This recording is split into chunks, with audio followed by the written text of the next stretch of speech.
राजा शतानीक ने कहा, हे महामुने, सांब के द्वारा चंद्रभागा नदी के तट पर सूर्य नारायण की जो स्थापना की गई है वह स्थान आदिकाल से तो नहीं है, फिर भी आप उस स्थान के महात्म्य का इतना वर्णन कैसे कर रहे हैं, इसमें मुझे संदेह हो रहा है।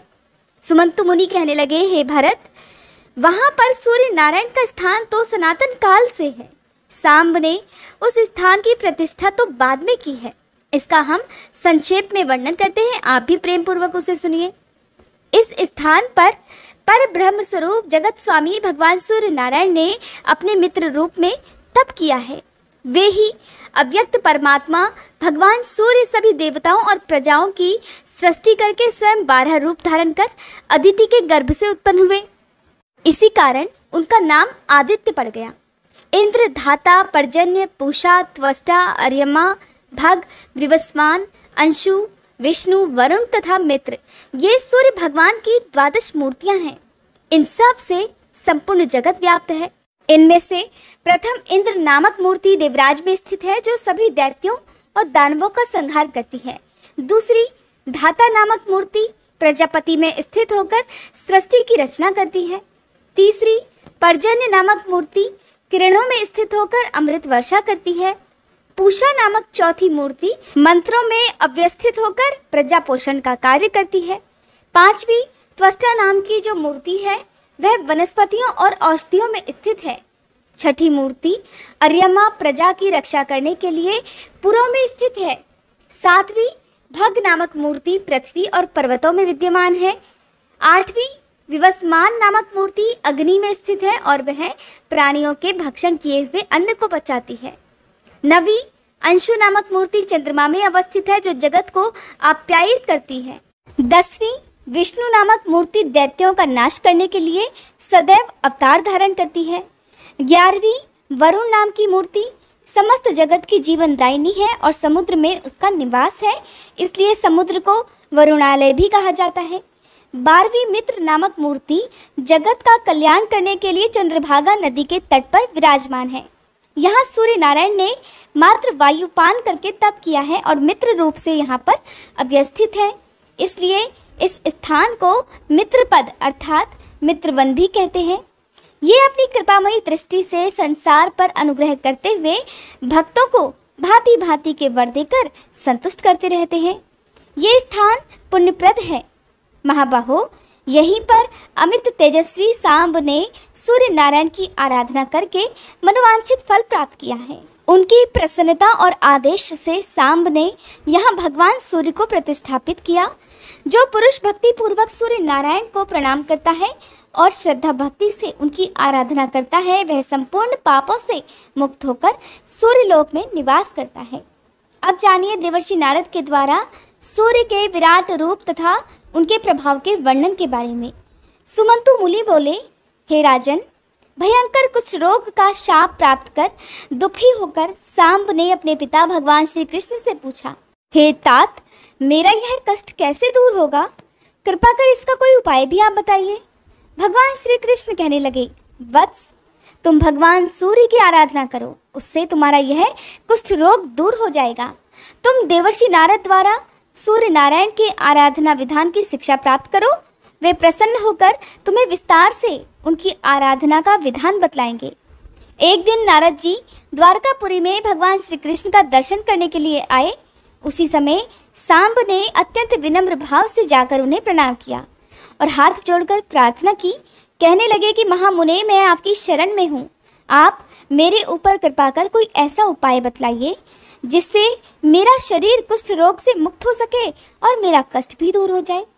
नारद जी कहने लगे, सांब, सभी देव जिनकी स्तुति करते हैं उन्हीं का तुम भी पूजन करो, उन्हीं की कृपा से तुम रोग से मुक्त हो पाओगे। नारद जी की बात सुनकर सांब ने फिर पूछा, महाराज, देवगण किसका पूजन और स्तवन करते हैं, आप ही उसे भी बताएं, जिससे मैं उनकी शरण में जा सकूं। यह शाप अग्नि मुझे दग्ध कर रही है। ऐसा कौन देवता है जो कृपा करके मुझे इस विपत्ति से मुक्त करा सकेगा? तब नारद जी कहने लगे, पुत्र, समस्त देवताओं के पूज्य, नमस्कार करने योग्य और निरंतर स्तुति योग्य भगवान सूर्य नारायण ही हैं। तुम उनके प्रभाव को सुनो। किसी समय समस्त लोकों में विचरण करता हुआ मैं सूर्यलोक में जा पहुंचा। वहां मैंने देखा कि देवता, गंधर्व, नाग, यक्ष, राक्षस और अप्सराएं सूर्य नारायण की सेवा में लगे हुए हैं। गांधर्व गीत गा रहे हैं और अप्सराएं नृत्य कर रही हैं। राक्षस, यक्ष तथा नाग शस्त्र धारण करके उनकी रक्षा करने के लिए वहां पर खड़े हुए हैं। ऋग्वेद, यजुर्वेद और सामवेद मूर्तिमान स्वरूप धारण कर स्वयं स्तुति कर रहे हैं और ऋषिगण भी वेदों की ऋचाओं से उनका स्तवन कर रहे हैं। मूर्ति रूप में प्रातः, मध्याह्न और सायंकाल की तीनों सुंदर रूप वाली संध्याएं हाथ में वज्र तथा बाण धारण किए हुए सूर्य नारायण के चारों ओर स्थित हैं। प्रातः संध्या रक्तवर्ण की है, मध्याह्न संध्या चंद्रमा के समान श्वेत वर्ण की और सायं संध्या मंगल के समान वर्ण वाली है। आदित्य, वसु, रुद्र, मरुत तथा अश्विनी कुमार आदि सभी देवगण तीनों संध्याओं में उन भगवान सूर्य का पूजन करते हैं। इंद्र सदैव वहां खड़े होकर भगवान सूर्य की जय जयकार करते रहते हैं। गरुड़ का ज्येष्ठ भ्राता अरुण उनका सारथी है। वह काल के अवयवों से निर्मित उनके रथ का संचालक भी है। हरे वर्ण के छंदरूप 7 अश्व उनके रथ में जुते हुए हैं। रागी तथा निशुभा नाम की 2 पत्नियां उनके दोनों ओर बैठी हुई हैं। सभी देवता हाथ जोड़कर उनके चारों ओर खड़े हुए हैं। पिंगल, लेखक, दंडनायक आदिगण तथा कलमाश नामक 2 पक्षी द्वारपाल के रूप में उनकी सेवा में लगे हुए हैं। दिंडी उनके सामने और ब्रह्मा आदि सभी देवता उनकी स्तुति कर रहे हैं। भगवान सूर्य नारायण का ऐसा प्रभाव देखकर मैंने सोचा कि यही देव हैं जो समस्त देवताओं के पूज्य हैं। सांब, तुम भी उन्हीं की शरण में जाओ। तब सांब पूछने लगे कि महाराज, मैं भलीभांति ये जानना चाहता हूँ कि सूर्य नारायण सर्वगत कैसे हैं, उनकी कितनी रश्मियाँ हैं, कितनी मूर्तियाँ हैं। रागी तथा निक्षुभा नाम की ये दोनों पत्नियाँ कौन हैं? पिंगल, लेखक और दंडनायक वहाँ क्या काम करते हैं? कलमाश पक्षी कौन है? उनके आगे स्थित रहने वाले दंडी कौन है? और वे कौन कौन देवता हैं जो उनके चारों ओर खड़े रहते हैं? मुनिवर, कृपया आप इन सब का तत्वतः अच्छी तरह से वर्णन कीजिए, जिससे मैं भी सूर्य नारायण के प्रभाव को जानकर उनकी शरण में जा सकूं। तब देवर्षि नारद कहने लगे, सांब, अब मैं सूर्य नारायण के महात्म्य का वर्णन कर रहा हूँ, तुम भी उसे प्रेम पूर्वक सुनो।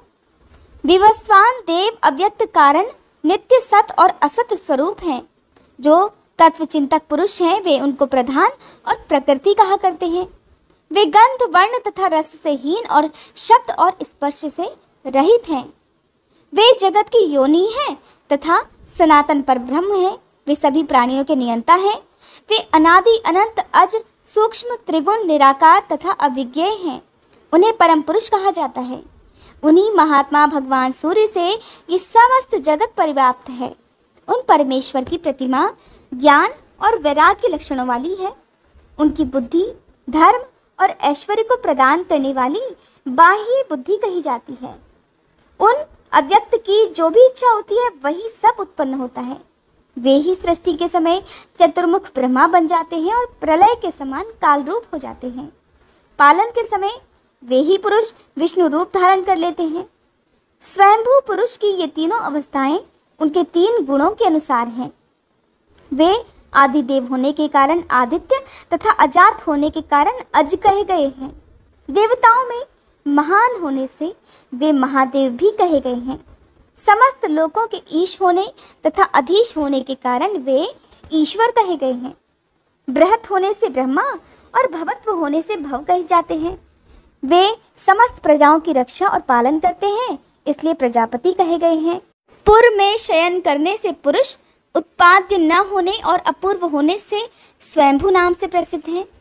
हिरण्यांड में रहने के कारण ये हिरण्यगर्भ कहे जाते हैं। ये दिशाओं के स्वामी, ग्रहों के ईश, देवताओं के भी देवता होने से देवदेव तथा दिवाकर भी कहे जाते हैं। तत्वदृष्टा ऋषियों ने आपको नार कहा है, ये आप इनका आश्रय है, इसलिए आप नारायण कहे गए हैं। अर यह शीघ्रता वाचक शब्द है। आप ही समुद्र रूप धारण करने फिर उसमें शीघ्रता नहीं रहती, इस कारण उसे नार भी कहते हैं। प्रलय काल में सभी स्थावर जंगम नष्ट हो जाते हैं। जब संपूर्ण जगत समुद्र के समान एकाकार हो जाता है तब वे पुरुष नारायण रूप धारण करके उस समुद्र में शयन भी करते हैं। वे पुरुष वेदों में सहस्त्र सिरों, सहस्त्रों भुजाओं, सहस्त्रों नेत्रों तथा सहस्त्रों चरणों वाले कहे गए हैं। वे ही देवताओं में प्रथम देवता भी हैं और जगत की रक्षा करने वाले भी हैं। नारद जी ने फिर से कहा, सांब, सहस्त्र युग के समान अपनी रात्रि बिताकर प्रभात होते ही उन पुरुष ने जब सृष्टि रचने की इच्छा की, तब उन्होंने देखा कि संपूर्ण पृथ्वी जल में डूबी हुई है। फिर उन्होंने वराह रूप धारण करके महासागर के जल में निमग्न पृथ्वी का उद्धार किया। उस समय उनका वेदमय शरीर कंपित हो उठा और रोमों में स्थित महर्षिगण उनकी स्तुति करने लगे। पुनः ब्रह्मा जी का रूप धारण कर वे सृष्टि की रचना करने लगे। उन्होंने सबसे पहले अपने ही समान अपने मन से मुझ सहित श्रेष्ठ 10 मानस पुत्रों को उत्पन्न किया, जिनके नाम हैं भृगु, अंगिरा, अत्रि, पुलत्स्य, पुलह, क्रतु, मरीचि, दक्ष और वशिष्ठ। इन प्रजापतियों की सृष्टि करने के बाद प्रजाओं की हितकामना से वे ही सूर्य नारायण देवी अदिति के पुत्र रूप में स्वयं प्रादुर्भूत हुए। मरीचि के पुत्र कश्यप हुए। दक्ष की कन्या अदिति का विवाह महर्षि कश्यप के साथ हुआ। उसने भूर्भुवः स्वः से संयुक्त एक अंड उत्पन्न किया, जिससे द्वादशात्मा भगवान सूर्य प्रकट हुए। इस सूर्य मंडल का व्यास 9000 योजन है, 27000 योजन उसकी परिधि है।